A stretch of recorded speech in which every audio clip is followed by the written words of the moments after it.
Hello everyone. তো আজকে আমরা আলোচনা করব কিভাবে আপনি আপনার ওয়েবসাইটে ইউটিউব ভিডিও আপলোড করতে পারেন। সো এই ওয়েবসাইটটা যদি খেয়াল করেন, সো এখানে কিন্তু একটা ইউটিউব ভিডিও অ্যাড করা আছে। সো এই ভিডিওটা আপনি চাইলে এই চ্যানেলটার সাবস্ক্রাইবার কত কিংবা সাবস্ক্রাইব করার একটা অপশন পাবেন, watch later option, share option, তারপর ইউটিউবের লিঙ্কটা পেয়ে যাবেন। সো এই ভিডিওটা কীভাবে ওয়েবসাইটে অ্যাড করতে হয় সেটাই আমরা দেখব আজকের ভিডিওতে। সো সাথে সাথে আমরা একটা ট্যাগ সম্পর্কে আলোচনা করব যেটা হচ্ছে আইফ্রেম, এবং একটা এপিআই নিয়ে আলোচনা করব, ইউটিউব প্লেয়ার এপিআই। তো আশা করি আপনাদের ভিডিওটি ভালো লাগবে। তাহলে চলুন শুরু করা যাক। প্রথমে আমরা একটা HTML এর টেমপ্লেট নিয়ে নিব, দেন হচ্ছে আমরা একটা ট্যাগ ব্যবহার করব যেটা হচ্ছে আইফ্রেম। সোর্স হিসেবে আমরা ইউটিউবের লিঙ্কটা দিব, http,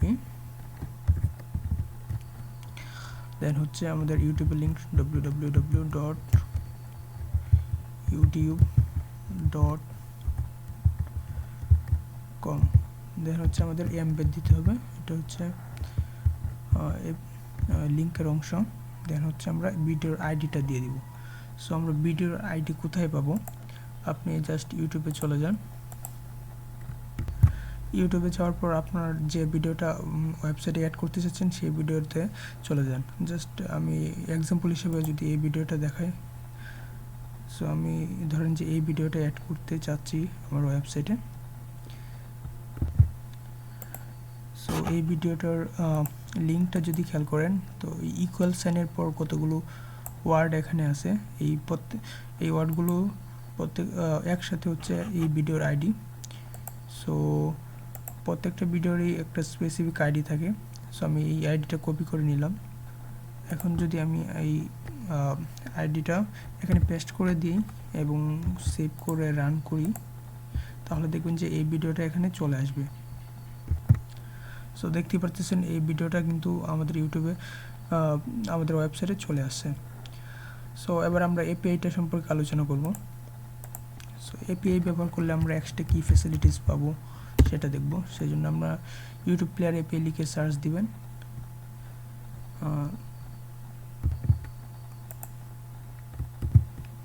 সো আমরা প্রথম লিঙ্কটায় চলে যাব। সো এই পেজটাতে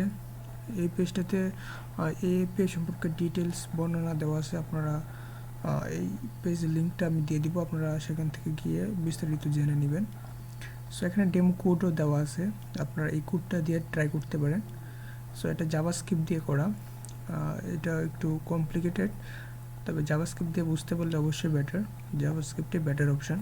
তবে আমি আপনাদের বলবো যে আপনি জাস্ট আইফ্রেম ব্যবহার করেই করবেন। এখানে আইফ্রেম সহ একটা লিঙ্ক দেওয়া আছে, যেটা আমরা কপি করে নিব।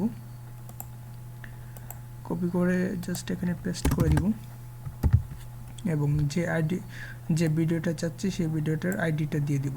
সো আমি আগে যে ভিডিওটা অ্যাড করছি সেই ভিডিওটাই এবার হচ্ছে আমরা এপিআই এর সাহায্যে অ্যাড করব। সো এখানে ভিডিওর আইডিটা দিয়ে দিচ্ছি এমবেডের পরের অংশে। ওকে, এবার আমরা সেভ করি। এবার যদি আমরা রান করি তাহলে হচ্ছে আমরা ডিফারেন্সটা বুঝতে পারবো। সো দেখেন, একটা হচ্ছে এপিআই সহ আর একটা হচ্ছে এপিআই ছাড়া। তো এপিআই সহ আমরা কি কি ফ্যাসিলিটিস পাচ্ছি, আমরা হচ্ছে চ্যানেলের সাবস্ক্রাইব কত সেটা জানতে পারতেছি, সাবস্ক্রাইব করতে পারতেছি, ওয়াচ লেটার, শেয়ার অপশান, ইউটিউবের লিঙ্কটা পেয়ে যাচ্ছি। আপনি এখানেও পাবেন মোর অপশানে ক্লিক করলে। তবে আমি আপনাদের সাজেস্ট করব যে আপনি এই এপিআইটা ব্যবহার করেন। তো এপিআই ব্যবহার করলে অনেকটা ইউটিউবের মতো অনেকগুলো অপশান পাওয়া যায়। সো আপনি যদি কখনো ওয়েবসাইটে ভিডিও অ্যাড করার প্রয়োজন হয় তাহলে আপনি এই এপিআইটা ব্যবহার করতে পারেন। সো এই হচ্ছে আজকের ভিডিও।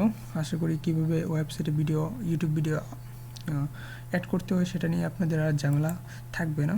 তবুও কোনো কোয়েশ্চেন থাকলে অবশ্যই কমেন্টে জানাতে পারেন। আর ভিডিও ভালো লাগলে অবশ্যই লাইক দিতে ভুলবেন না, আর প্লিজ একটু সাপোর্ট দিবেন। অবশ্যই আমার চ্যানেল নতুন হলে অবশ্যই প্লিজ সাবস্ক্রাইব করে রাখবেন আমার চ্যানেলটা। তো আজকের ভিডিও পর্যন্তই। সবাই ভালো থাকবেন, সুস্থ থাকবেন। আল্লাহ হাফেজ।